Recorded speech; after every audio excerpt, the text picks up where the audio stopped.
Horror कहानियां थी। खून की प्यास पार्ट 1। काली अमावस की रात थी और रात के गहरे सन्नाटे को चीरते हुए एक औरत की चीखने की आवाजें पूरे जंगल के शांत माहौल को दहशत से भर रही थी। वो औरत इस तरह से चिल्ला रही थी जैसे किसी ने उसके बदन पर खौलता हुआ पानी डाल दिया हो। रात को अपने खेतों में पानी देने के लिए आया हुआ हरिया किसान अभी तक इन आवाजों को सुन नहीं पाया था, क्योंकि उसके बेटे किशन ने उसे नया नया मोबाइल फोन जो लाकर दिया था शहर से, और बस उसी मोबाइल फोन में ईयरफोन लगाकर वो कोई पुराना गाना सुनने में मग्न था। लेकिन जैसे ही गाना खत्म हुआ, उस औरत की चीखने की आवाज हरिया किसान के कानों से टकराई। हरिया का दोस्त रामू भी खेत में ही घाट पर गहरी नींद में खर्राटे मार रहा था। रात के उस सन्नाटे में औरत की चीखने की आवाज सुनकर ठंड के मौसम में भी हरिया किसान के माथे से पसीना टपकने लगा। रामू, अरे ओ रामू, अरे जल्दी उठ, क्या खर्राटे मारकर सो रहा है? अरे इतनी रात को ये जंगल में कौन औरत चीख रही है? पूरी तरह से चीख रही है। अरे क्या हुआ? क्या हुआ? कौन है? अरे भूत आ गया क्या? चोर आ गया क्या? अरे न चोर आया है न भूत आया है। मैं ये कह रहा हूँ कि क्या तूने इस औरत के चीखने की आवाज सुनाई देती है कि नहीं? अरे कौन सी औरत? अरे हाँ, ये आवाज है। तू पहले नहीं बता सकता था? पता नहीं कौन चुड़ैल जंगल में नाच रही है। हम घर चले जाते हैं। देखता नहीं, मैंने तो कानों में ये लगा रखा था। वो किशन ने लाके दिया ना शहर से, गाने सुन रहा था मैं। अरे लेकिन भाई, मुझे बहुत डर लग रहा है। क्या करें? अरे करना क्या है, भागो यहाँ से। भगवान जाने कौन है और क्यों इतना चीख रही है। और उस औरत के चीखने की आवाजें और ज्यादा तेज होने लगी है। हरिया और रामू के पैर डर के मारे कांप रहे थे। डर की वजह से ना वो वहां पर रुक पा रहे थे और ना ही अपनी जगह से आगे बढ़ पा रहे थे। तभी अचानक से सन्नाटा छा गया। सही मौका है, हमें यहाँ से निकल लेना चाहिए भैया।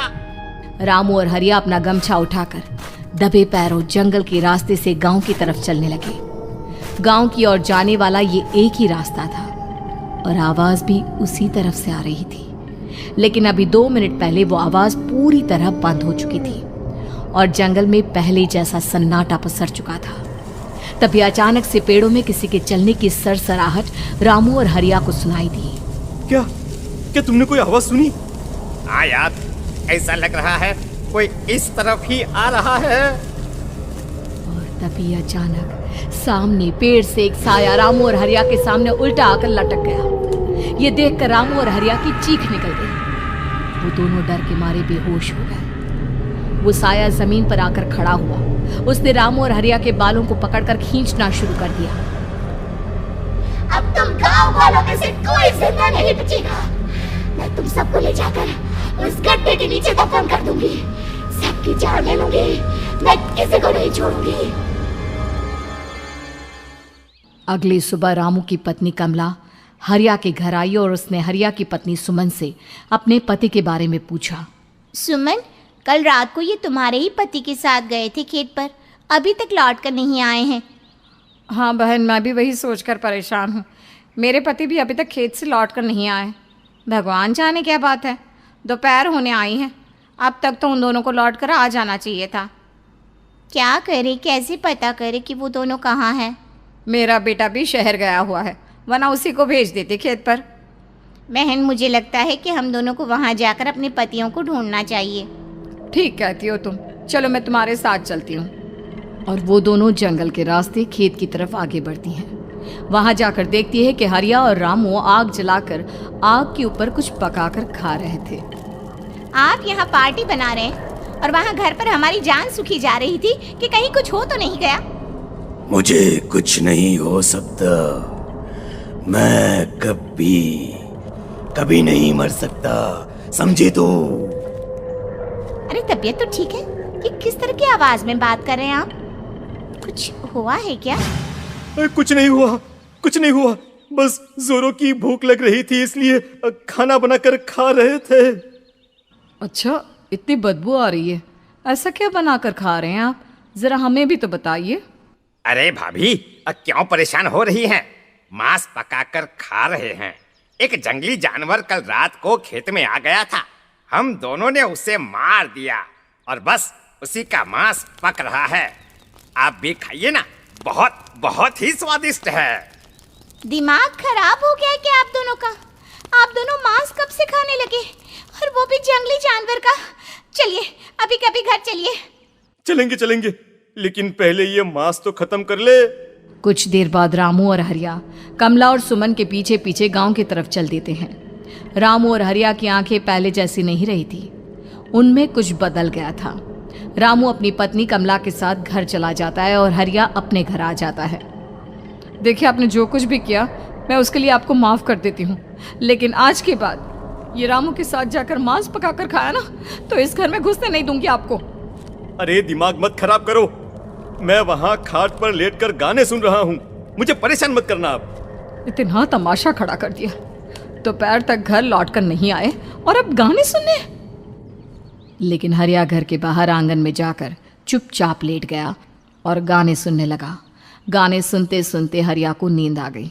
सुमन ने उसके कान से ईयर प्लग हटाया और अपने आप से कहा, जरा मैं भी तो सुनकर देखूं, ऐसे कौन से गाने सुनते हैं।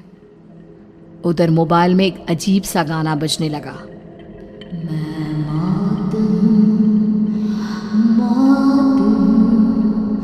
मौत जो पसरी है चारों,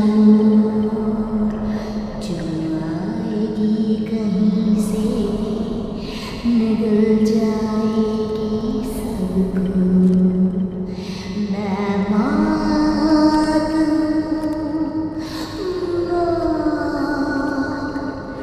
अब मैं छोड़ूंगी नहीं किसी को।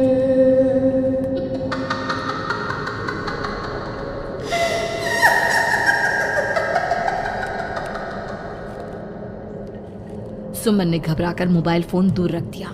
वो बुरी तरह से डर गई थी। तभी अचानक हरिया अपनी नींद से जागा और गर्दन टेढ़ी करते हुए सुमन के पास आया।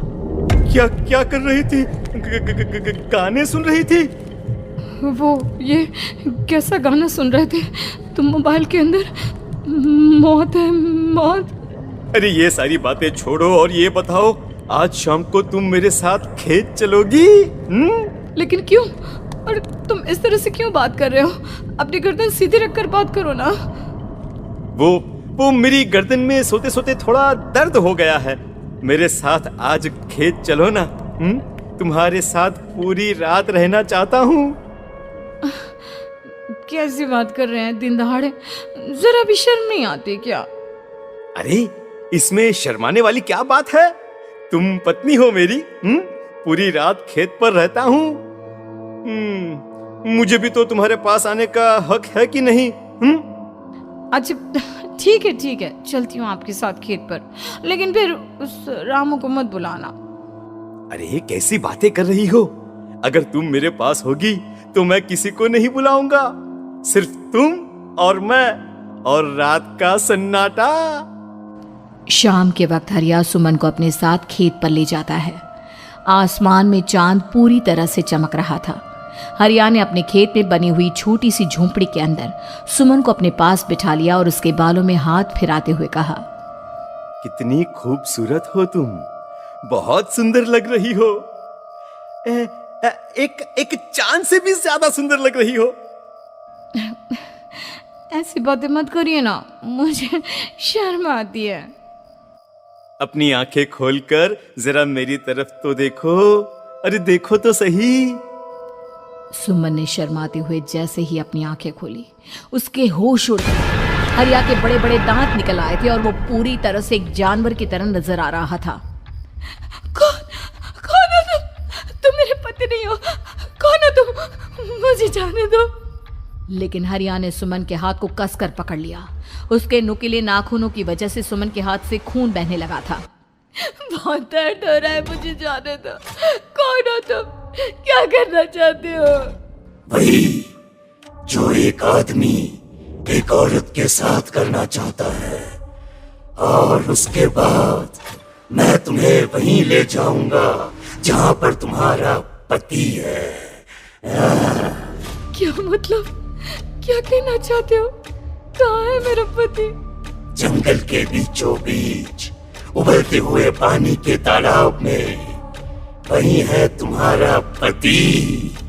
चलो चलो, मैं तुम्हें उससे मिलवा देता हूँ, लेकिन उससे पहले तुम्हें मेरी प्यास बुझानी होगी। और इतना कहकर हरिया सुमन के ऊपर जानवरों की तरह टूट पड़ता है। आखिर कौन था वो जानवर, और क्या सुमन उसके शिकंजे से बचकर निकल पाई? जानने के लिए देखिए इस कहानी का अगला भाग।